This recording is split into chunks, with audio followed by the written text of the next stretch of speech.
This girl kept crying and begging to be let out. However, the door was locked from the outside. There were a few guards standing in the hallway. In a moment of panic, Jisoo suddenly had the idea of escaping through the only hole in the room. She quickly stacked several drawers on top of each other to create a makeshift ladder. Then she used her high heels to break the glass door. As soon as the traffickers rushed into the room, Jisoo managed to climb out and narrowly escape. When Jisoo saw the traffickers chasing her, she could only risk her life to run away in the dark night. But when Jisoo was almost exhausted, a dangerous cliff appeared before her eyes. Even so, Jisoo was determined not to let herself be captured again. She risked her life and jumped straight down. Until Jisoo woke up, she saw a glass bottle next to her. Inside was the business card of the Rainbow Taxi team. The business card said, "Don't die, take revenge, we'll take care of it for you." Jisoo quickly went to the phone booth and called the number on it for help. But soon after, the human traffickers chased and captured Jisoo. When Sung-chun saw the girl calling but didn't say anything, he immediately knew she was in danger. A few days later, the entire Rainbow Taxi team received orders to assemble. They are people who specialize in helping people in need and punishing the wicked. Doki opened the secret door. Doki then took the elevator down to the underground base. When Doki arrived, saw everyone waiting. It turned out that Sung-chun had just gone to Japan to investigate the girl's call for help. When Sung-chun arrived at the phone booth, he found Jisoo's student card. It was hidden under the phone. Go-eun volunteered to pretend to be a student to go to the school to find out, but Doki thought it would be easier for the teacher to ask questions of the students. The next day, Doki became the homeroom teacher of class 12A3. Doki entered the class with a unique fashion style that made the girls unable to hold back their laughter. Doki let the whole class study by themselves. Then he called the class president to meet privately. When Doki asked about Jisoo, the class president told him that Jisoo had applied to go camping for practical experience, but no one knew where Jisoo went. The class president was very curious about this teacher because he asked all the strange questions. Doki was wondering why the class president wasn't worried when his classmate disappeared. Meanwhile, Sung-chun went to see Ji's grandmother to ask. She said that Jisoo had gone to the boarding camp to study for the exam with his friends. Sung-chun realized that her eyes seemed to have cataracts. Here, Doki searched Jisoo's drawer and discovered that Jisoo had researched the cost of cataract surgery for her. At this moment, Sung-chun called Doki to update the situation. The two concluded that Jisoo had lied to his family and school to leave the country about 10 days ago. At this time, Doki discovered a female student secretly watching him from outside. Doki immediately went out to ask her what she wanted to talk about, but Jae-ri said nothing and then turned around and left. Only when Doki said that they had something in common, which was that they were both worried about Jisoo, did Jae-ri burst into tears. Jae-ri said that she was the reason why Jisoo was in this situation. Jae-ri had once introduced a mobile game to Jisoo. Jae-ri also asked Jisoo to play a few rounds for her. The rules of this game were very simple. The player just had to choose odd or even. Jisoo had won continuously since playing. The next day, Jae-ri gave Jisoo 50,000 won and said that it was the amount of money she had won from the game yesterday. Jisoo felt a little strange, but also very happy. If making money was that easy, she would soon have enough money to treat her grandmother's eyes. From that day on, Jisoo diligently played the game to make money. She would be happy as long as she won, but once Jisoo started losing, she lost control and became extremely insecure. At first, the game was very easy to win, but the more Jisoo played, the more she lost to the point of running out of points. At this time, the game announced the point advance event. Jisoo heard Jae-ri say that Jae-ri had already received the points advance, so she subjectively did not read the terms and pressed the agree button. Not long after, Jisoo was approached by two thugs to demand late fees. They threatened that if Jisoo had such gambling debts, she would no longer receive the scholarship. The two thugs knew that Jisoo could not pay, so they sent Jisoo a referral code. As long as Jisoo referred 5 friends within a week, her debt would be cleared. Only now did Jisoo know that Jae-ri also owed them money, so Jae introduced the game to Jisoo. The next day, Jisoo pretended to accidentally let his friend see him playing the game, but in the end, Jisoo still couldn't bear to push his friend into debt. The Doki team discovered that there were many simple games to entice players to deposit money. The point-based events were actually a form of loan sharking. The 300,000 won loan was divided into contracts under 100,000 won. Under current law, cash transactions under 100,000 were not subject to interest rates. The lenders took advantage of that loophole to set interest rates. The interest rates were as high as 5,000% a year. In less than half a month, the 300,000 won loan had turned into 1.5 million won. Loan contracts with minors were illegal, but players were not not necessarily aware of the law. Furthermore, the students were also involved in gambling. The thugs came to the school to demand money from Jisoo. That night, they came to Jisoo's house again and threatened to take all her money. Jae-ri ran to protect Jisoo and threatened to call the police, but the thugs threatened that minors who gambled would also be imprisoned. Then they pretended to call the police immediately. When the two girls knelt down in panic and begged, the thug immediately showed them an easier way to pay off their debt. Jisoo only needed to go to Japan to work for a month and all her debt would be cleared. Jisoo was now at a dead end, so she decided to follow the thug's words. Jisoo thought that if it was too hard there, she could go home. Jae-ri both felt sorry for her friend and felt guilty, so she also decided to go to Japan with her. But on the day the two of them left, Jae-ri's father accidentally discovered their plan. He immediately confiscated Jae-ri's phone. Meanwhile, Jisoo stood at the meeting point waiting for a long time but did not see his friend arrive. Jisoo called Jae-ri, but no one answered. So, Jisoo had to go alone in despair because Jae-ri could not contact her friend. She was crazy because she was worried about Jisoo, but Jae-ri did not dare tell anyone about it. The whole Doki team understood that Jisoo had fallen into the trap of the loan sharks. Everyone in Doki's team immediately took action. Doki got into a black car that had been modified into a supercar. The engine roared like a wild animal preparing to hunt. At the same time, Goen and two teammates got into the support car. Inside, it was fully equipped with modern equipment, so Goen could coordinate tactics and support Doki from afar. According to the data Goen tracked, the organization behind it was Neko Money. It was a loan shark company with Japanese capital. They specialized in luring minors to gamble. Then, they would send the debtors to Japan when they were no longer able to pay their debts. Those people were definitely human traffickers. Sun-chan had instructed the team that they would focus on finding Jisoo first. Goen decided to use the hit-yourself-with-the-stick tactic. Goen went to Jae-ri to ask about how the gambling game worked. Goen kept playing. Goen deliberately lost at a record rate. The result was just as Goen had predicted. Two thugs quickly came to her to collect the debt. Goen pretended to be a girl living alone. She had no family or friends. In short, Goen had no one to rely on. When the thugs saw that she was pretty and easy to bully, they immediately switched from threatening to seducing. They began to advise Goen on a solution, which was to go to Japan to work for a few months to clear the debt. It was exactly like the trap they set for Jisoo. The next day, Goen was put on a train and transferred to a transport truck. This was the same procedure they did with Jisoo. At the same time, Doki and his teammates also arrived in Japan. Sun-chan had arranged two more special taxis for them, but they drove so erratically that they almost caused an accident. The transport truck took Goen to a bustling entertainment district. Goen cleverly turned on the camera hidden in the necklace so the whole team could follow. But when Goen just entered the room, the image immediately lost signal. It turned out that this room had a signal blocking device installed. Doki heard the signal loss and rushed straight into the building. The Japanese group thought Doki was a guest and came forward to stop them.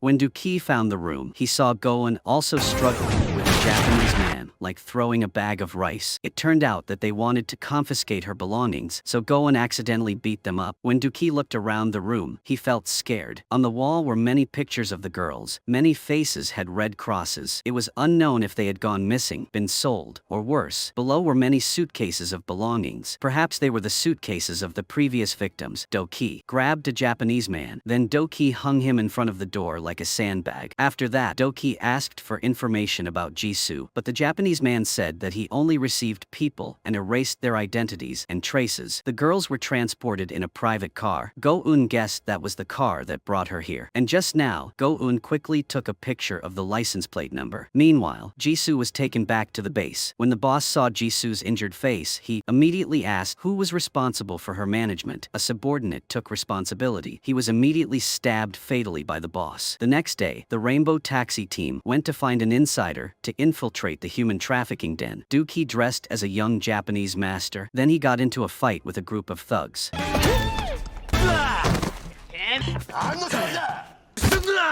Doki demanded 50,000 yen in compensation because they dared to dirty his shoes. Immediately after, Doki was dragged to meet the leader of this group of thugs. He acted arrogant and challenged Doki to fight with his men. If Doki could last for 5 minutes, the leader would buy him new shoes to compensate him.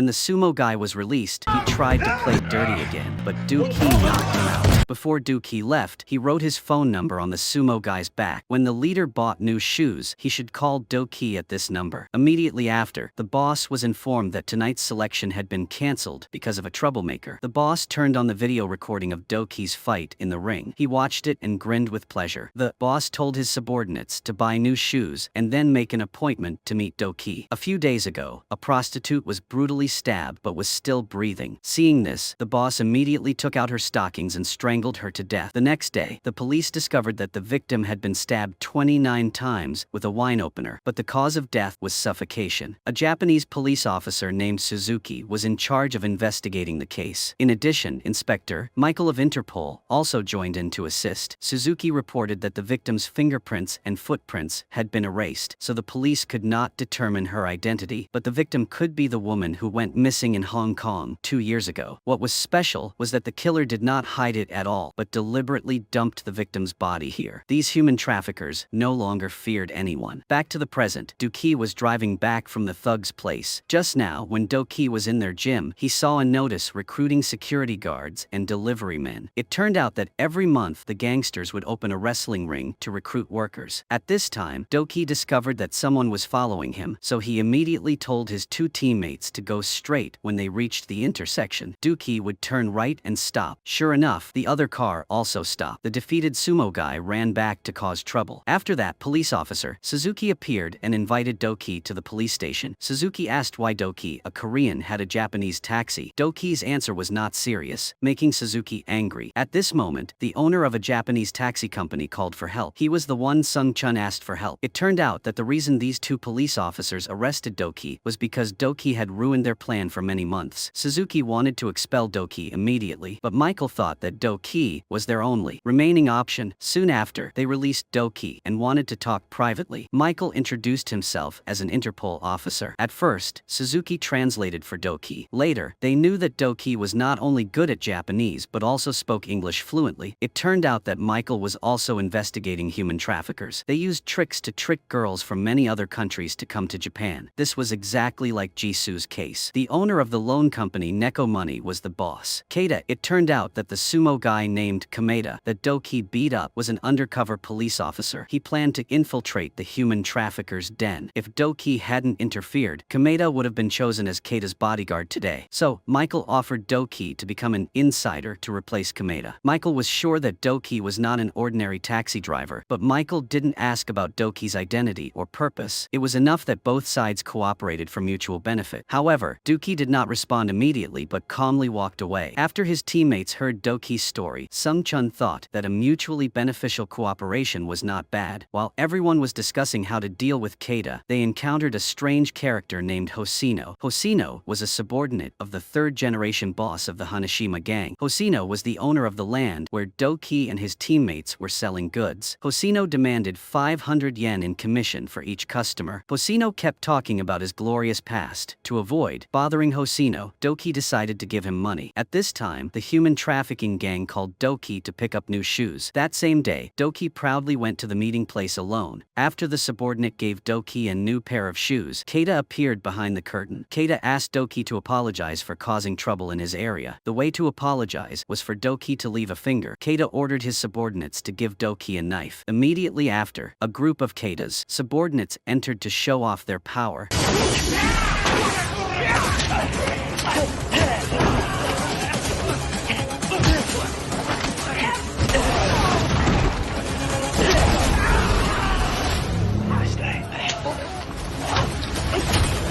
Doki asked if he could apologize with his subordinate's finger, but before Keita could answer, a subordinate ran in to report that something had happened. When Michael and Suzuki led the police in, both Keita and Doki had already run away. It turned out that Doki had pretended to be a murderer from Korea who was being hunted by the Japanese police. Even though Doki was saved by Keita, Doki still did not show any respect and teased him. Doki said Keita was weak and only knew how to order others. Keita was extremely angry when he heard that. He asked his subordinates to stop the car immediately. Keita and Doki got out of the car and rushed into a solo fight with each other.